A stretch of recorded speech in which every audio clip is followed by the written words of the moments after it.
Hi guys आज blog रे आपण मान को स्वागत। आज ब्लॉग रे मु आपण मान को देखेबी एवं सिखेबी मध्य जे गुटे रस्सी साहाय्य रे केमति बैक कटा जाए। तबे वीडियो को प्रथम शेष जाए देखंतु एवं जदि आपण माने जदि ए ट्रिक को करबा चाहतांती तबे प्रथम शेष जाए भलो भाबरे देखंतु एवं देखिला परे ए ट्रिक को व्यवहार करंतु ता नले भाई मिस्टेक रे भी माने ऊपर को जीवन जाई पारे। तबे आसंतु वीडियो को देरी न करी स्टार्ट करबा। आपण माने देखि पारथबे जे प्रथमे मु गुटे रस्सी नेछि रस्सी को एवं गोटे कैंची नहीं एवं रस्सी को समान भाग में मध्य काटिदेवा।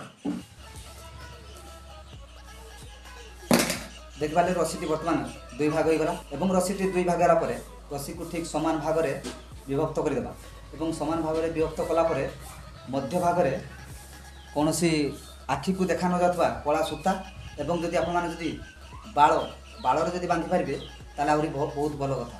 तेबे देखंतु मुझे बालटी को बांधिदेली आप देखिपे बालटी को तेबे आपण मैंने देखिपे जे बांधा बालटी आखि को भल भाव देखा जा तेबे यापर कौन करेंगे ना रस्सी को देखिपे तो ये नेबे ये नेला परे आपण मैंने बेकर बुड़ेबे बेकर बुड़ेला परे ठीक गंठी लगेदेवे एवं अन्यटा को भी गंठी पकईदे देखिले गंठी पड़गला आपर दुई रस्सी मध्य को धरी खाँचीदेवे।